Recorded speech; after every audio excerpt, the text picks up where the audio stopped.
Die Debatte um die digitale Identität ist heiß. Digitale Regierung, digitales Aufs Amt gehen oder doch eher Polizeistaat, Überwachung überall und permanentes Datensammeln? Ich will euch in diesem Video zeigen, wieso ich mich eigentlich auf eine digitale Identität freue, aber wieso die bisherigen Ansätze auch einfach nur echt schwach waren.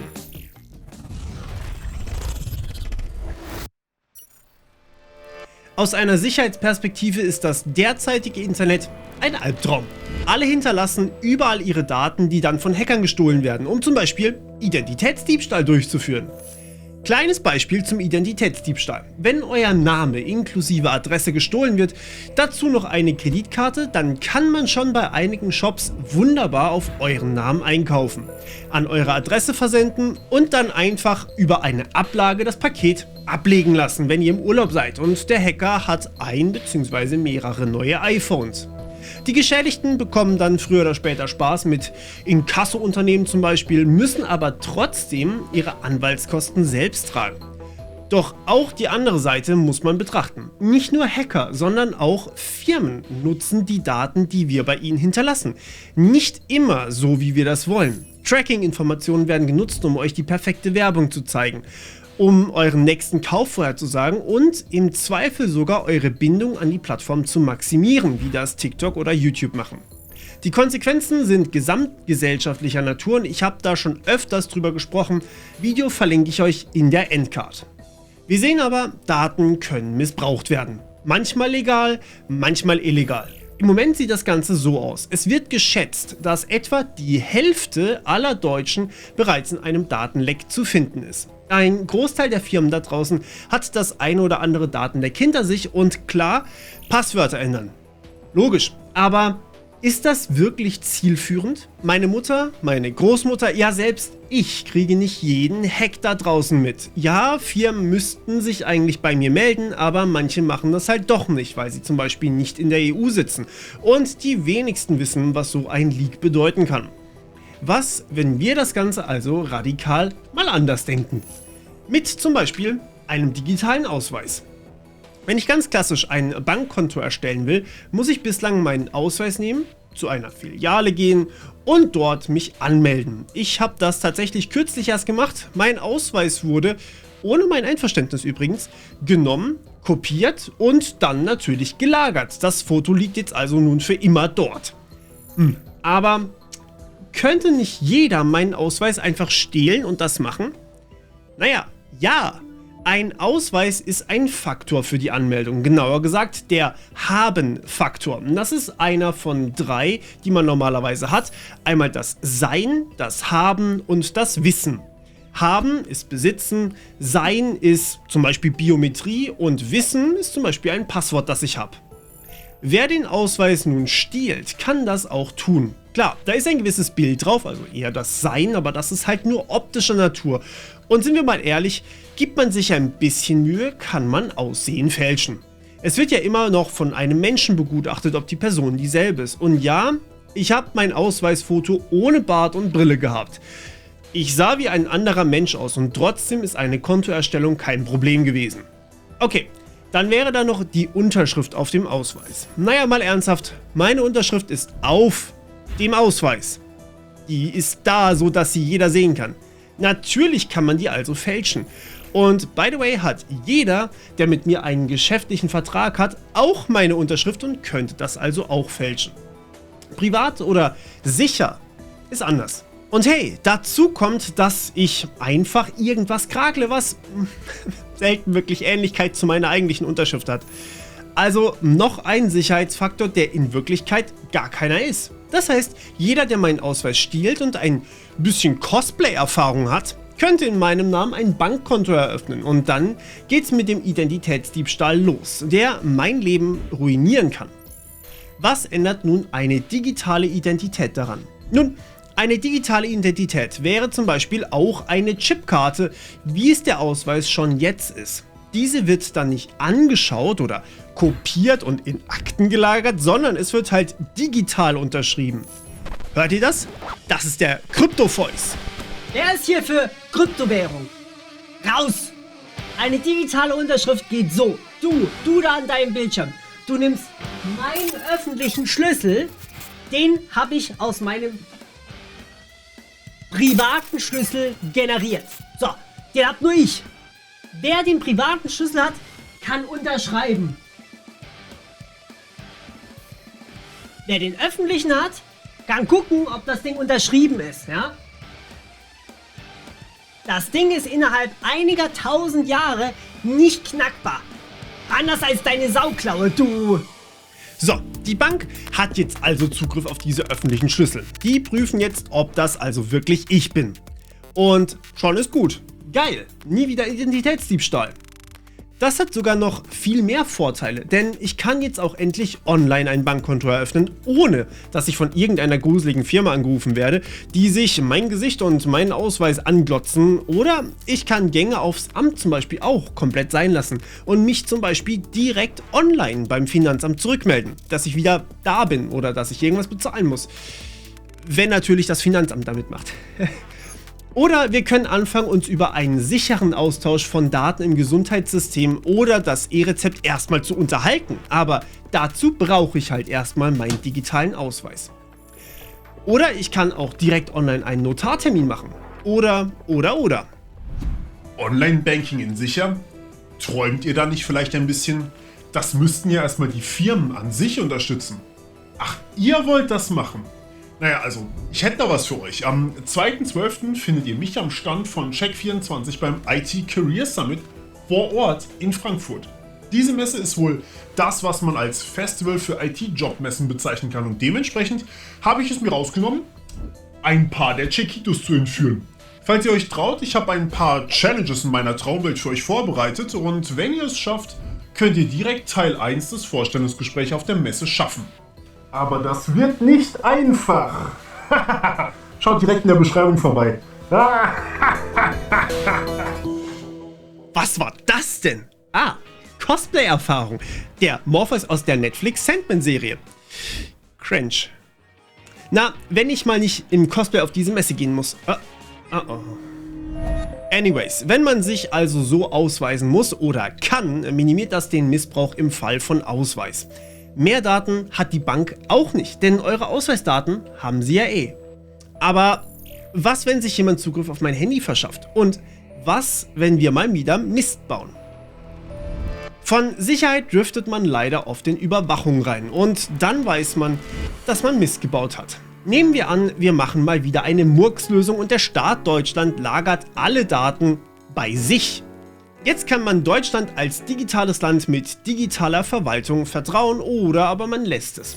Die Tatsache ist klar, ein Speicher mit allen Ausweisdaten ist das Hackerparadies schlechthin. Da wird jeder Hacker der ganzen Welt rein wollen. Nicht nur die 17-jährigen Nerds, die by the way auch schon bei weltbekannten Firmen eingebrochen sind, sondern eben auch die staatlichen Akteure, beispielsweise aus Nordkorea, China oder Russland, die sowieso alle drei gerade ordentlich am Hacken sind. Kommt man an so eine Datenbank, dann hat man massig Zugriff auf einfach alles. Nehmen wir wirklich an, dort, also zentral, lagern wirklich alle privaten Schlüssel aller Deutschen. Dann könnte sich ein Hacker Ausweise für jeden einzelnen von uns ausstellen, und die wären wirklich gültig. Er kann sie sich also quasi selber drucken. Klar, Widerruf vom Amt ist möglich, aber das dauert und ist damit verbunden, dass jeder einzelne von uns einen neuen Ausweis braucht. Das ist also nicht wirklich eine Option. Was wir meiner Meinung nach brauchen, ist eine dezentrale Lösung. Und hier scheiden sich jetzt ein bisschen die Geister. Das Problem ist, wer erstellt und speichert diese privaten Schlüssel, die Zugriff auf alles erlauben?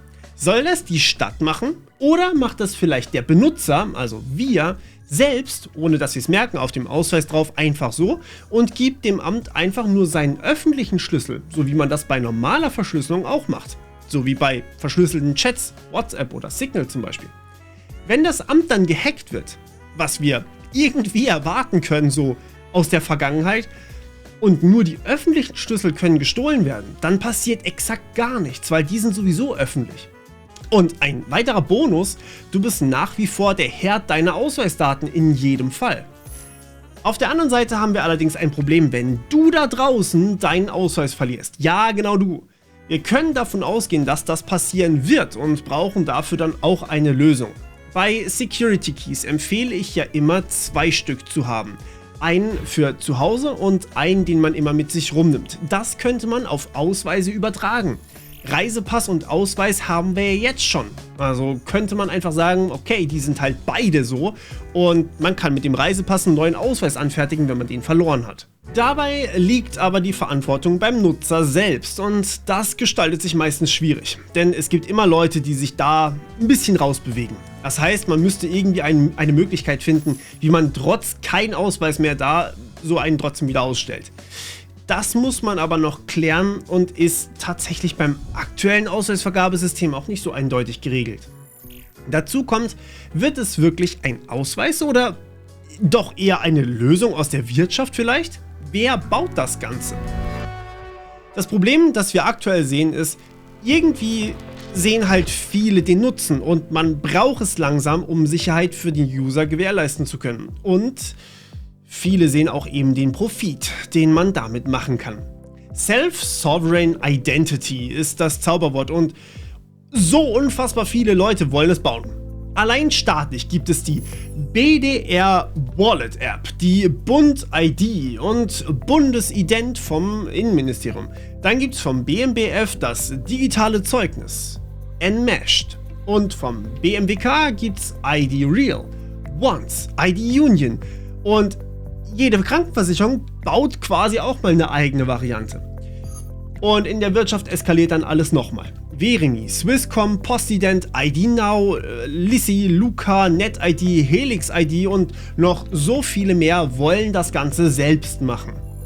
Wer darf das also machen? Naja, in diesem Fall den Markt regeln zu lassen, wäre eine ziemlich schlechte Idee, denn der Markt muss Profit machen und wird dann entweder Geld dafür verlangen, dass wir es benutzen, wobei es ein essentielles Ding ist, oder mit dem Verkauf der Daten zum Beispiel an Werbepartner Geld machen.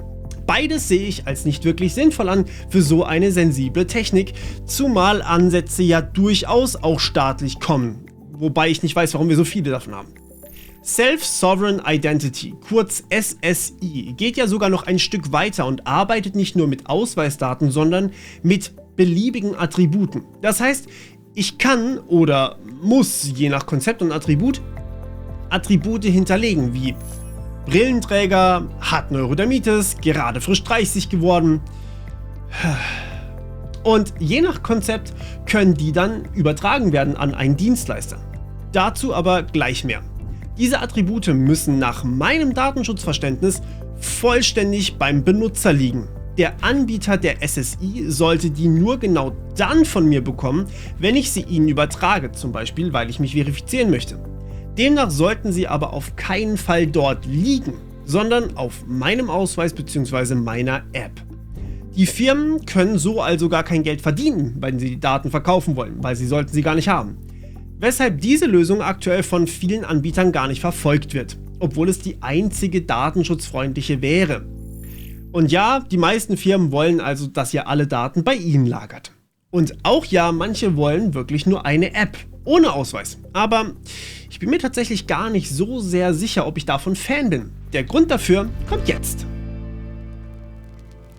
Wenn ihr eine App habt, seid ihr ziemlich an euer Smartphone gebunden. Wir können nicht davon ausgehen, dass jeder Deutsche ein Smartphone hat oder auch nur irgendwann haben will. Und das ist auch gar nicht schlimm, denn eine Chipkarte, damit klappt es ja jetzt auch schon. Der Vorteil ist, ich kann diese Chipkarte auch gleich noch für weitere Dinge benutzen. Wir hatten ja schon davon gesprochen, dass wir digital unterschreiben, zum Beispiel Verträge. Oder dass ich bin, wenn ich ein Konto erstelle. Das ist im Grunde genommen exakt dasselbe Prinzip wie auf diesem Security Key hier. Wenn ich ihn bei Google beispielsweise einrichte, hinterlege ich bei Google den öffentlichen Schlüssel, der hierauf gespeichert ist. Möchte ich mich dann später einloggen, muss ich nur den Key einstecken, weil er auch den privaten Schlüssel kennt und kann damit unterschreiben, dass ich wirklich ich bin. Und gut ist. Damit weiß Google, dass ich diesen Key hier wirklich besitze. Und ein Hacker müsste erstmal den Key hier klauen, um überhaupt einen Versuch zu starten, meine Identität zu stehlen. Jetzt kann ich das ausweiten. Ich habe so einen hoffentlich in der Hardware sicheren Ausweis, den nur ich besitze. Dann hat der Ausweis, wie dieser Key hier, noch einen Fingerabdruckscanner, wie das eben hier der Fall ist. Das heißt, selbst wenn ein Hacker diesen Key hier klaut, kann er sich nicht als ich einloggen und der ist bei Google hinterlegt. Selbst wenn ein Hacker jetzt also alle Kommunikation abfangen würde, könnte er sich nicht als ich ausgeben. Passwort bringt ihm nichts und selbst wenn er das Ding stiehlt, bringt ihm auch nichts. Cool! Und das kann ich jetzt sogar noch weiterspinnen. Auf meinem Ausweis steht derzeit meine Adresse, mein Geburtsdatum, mein Name und noch ein paar Extras drauf. Die könnte ich auch alle in meinen digitalen Ausweis stecken. Wenn ich jetzt bei Amazon was einkaufe, dann willige ich ein, dass Amazon meine Adresse von meinem Ausweis bekommt. Damit haben sie nicht mehr Informationen als bisher auch. Ich muss ja ohnehin die Adresse angeben, weil es wird ja was geliefert, aber sie ist verifiziert. Das heißt, sie gehört sicher mir. Cool. Doch hier gibt's die nächste Gefahr. Klar, nun sinkt das Missbrauchspotenzial von Hackern drastisch. Identitätsdiebstahl ist um Unmengen erschwert. Immerhin kann ich ja auch meine Kreditkarte mit meinem Ausweis absichern und noch so vieles mehr. Aber es schleicht sich eine Gefahr herein, die wir speziell hier in Deutschland schon ein paar Mal gehört haben. Ihr wollt euch ein paar schmutzige Videos reinziehen? Na, das ist aber bitte erst ab 18 Jahren möglich. Also weist doch mal bitte mit eurem Ausweis das Alter nach. Ja, genau dazu könnte man es auch verwenden und dann wird es problematisch. Instagram, das Bots verhindern möchte, Twitters blauer Haken, Zugriff auf eure liebsten nackten Stars, alles wird plötzlich mit dem Ausweis verbunden. Weil es ja eben ein standardisiertes und damit ein leicht einzuführendes Verfahren ist. Und so soll es ja eigentlich auch sein. Und wir hatten hier in Deutschland sogar schon mal die Diskussion, dass man sich bei Windows, also beim Betriebssystem, als über 18 ausweisen muss, damit man auf solche Seiten Zugriff bekommt. Da werden Politiker auf jeden Fall sehr kreativ, wie ihr merkt. Das Problem gestaltet sich aber eher für die über 18. Die wenigsten würden vermutlich mit ihrem echten Namen solche Videos schauen und das gilt eigentlich überall. Manche Dinge sollte man online eben anonym machen können und das ist sogar rechtlich so festgelegt. Die, ich zitiere, durchgängige Etablierung des Prinzips der anonymen Nutzung von technischen Infrastruktursystemen legt genau das fest und soll Whistleblower, Journalisten, aber auch einfach den freien Meinungsaustausch schützen. Der große Streitpunkt: Wer kontrolliert denn eigentlich, welche Informationen an die Website übertragen werden? Immerhin sind diese öffentlichen Schlüssel ja auch eindeutig, sprich, wenn ich weiß, dass sich auf meiner 18-Plus-Seite ein Mensch mit diesem Schlüssel hier registriert und ich habe in meinen Privacy-Einstellungen drin, dass ich Daten verkaufe, dann weiß Google am Ende, welche Videos ihr euch angesehen habt. Schwierig, weil der öffentliche Schlüssel ist ja derselbe. Doch auch hierfür gibt es Möglichkeiten. Ich hatte vorhin ja gesagt, ihr habt einen privaten Schlüssel und einen öffentlichen. Nehmen wir an, ihr hinterlegt den öffentlichen Schlüssel beim Amt, die eure Identität dadurch natürlich wissen. Niemand hindert euch daran, aus eurem ersten Schlüssel einen zweiten, dritten, vierten und so weiter zu erstellen. Das geht recht einfach und es gibt kryptografische Verfahren, sodass man danach sogar noch sein Alter bestätigen kann mit dem zweiten, dritten, vierten Schlüssel, ohne die eigentliche Identität preiszugeben. Das heißt, die Website weiß, ihr seid über 18, aber sie weiß nicht, wer genau ihr seid. Wäre das nicht nice? Und für Twitter, Instagram und Co. hier müsste eine rechtliche Durchsetzung des Rechts her. Das heißt, wenn sie uns zwingen, uns mit Klarnamen anzumelden, gibt es eine Klage. Fertig. Damit aber all das wirklich funktioniert, ist wichtig, dass der Benutzer, sprich ich, bestimmt, welche Informationen, und zwar genau welche, an die Website gehen. Soll nur das Alter übermittelt werden oder auch der Name? Soll nur die Adresse übermittelt werden oder vielleicht überhaupt nichts davon und man soll einfach nur einen anonymen Login haben? Das wiederum erfordert zwei weitere Dinge. Eine wirklich einfache Bedienbarkeit, die keine Zweifel aufkommen lässt, und Transparenz. Eine digitale Identität muss vollständig offen entwickelt werden, in Zusammenarbeit mit der Bevölkerung, sprich als Open Source Software. So kann jeder sich das Ding ansehen und glaubt mir, das werden viele tun und beurteilen, ob das okay ist. Tatsächlich sollten aber genauso unabhängige Experten für eine Beurteilung geholt werden und das Konzept muss eben regelmäßigen Reviews unterzogen werden. Denn sonst fehlt das Vertrauen und das System wird niemals angenommen werden. Doch auch wenn das Vertrauen da ist, muss eines auf jeden Fall gelten. Klar, so eine digitale Identität bietet einiges an Sicherheit, aber niemand darf dazu gezwungen werden, dieses System zu nutzen. Manche Menschen haben kein Smartphone, stellt's euch vor. Manche haben nicht mal eine Möglichkeit, es zu benutzen. Wenn man plötzlich nur noch Dienstleistungen vom Amt online machen darf, würde sich auch jeder beschweren. Es ist also keine Option, dieses System verpflichtend zu machen. Es darf nicht verpflichtend sein. Auf der anderen Seite muss sich das System durchsetzen, um von den Firmen umgesetzt und angenommen zu werden. Denn unsere Online-Funktion des Ausweises ist eher, sagen wir, wenig genutzt. Das liegt unter anderem an einem holprigen Start und wenig Verbreitung. Doch lustigerweise ist das, was ich hier beschrieben habe, mehr oder weniger eine erweiterte, verbesserte Version davon. Und genau diese Optionalität brauchen wir, um niemanden auszuschließen. Doch das, was derzeit in Planung ist alles andere von in der Nähe meiner Ideen. Eindeutige Personenziffern, zentrale Speicherung von Daten, zig Ansätze, die nicht mal miteinander kompatibel sind und allen voran einige ziemlich gravierende technische Lücken haben uns gezeigt, dass eine fancy Blockchain-Lösung vielleicht nicht immer einer funktionierenden, fundierten Lösung vorgezogen werden sollte. Ja, ich weiß, das, was ich hier vorschlage, ist vielleicht nicht bahnbrechend. Aber es würde vermutlich das größte digitale Sicherheitsproblem mit Identitätsdiebstählen und Phishing zu einem großen Teil lösen, wenn Firmen ab einer gewissen Größe wirklich verpflichtet werden, das Verfahren anzubieten. Aber das sind sie leider nicht, weil dieses Verfahren so natürlich noch nicht existiert. An der Stelle nochmal kurz der Hinweis, wenn ihr selbst Interesse habt bei einer modernen digitalen Bank, ja, Check24 hat eine eigene Bank, mitzuarbeiten, dann schaut euch den Link in der Beschreibung an und kommt am 2.12. nach Frankfurt. Ich würde mich wahnsinnig freuen, dort einige von euch zu treffen und ein wenig Zeit mit euch zu verbringen. Und damit bis zum nächsten Mal. Ciao.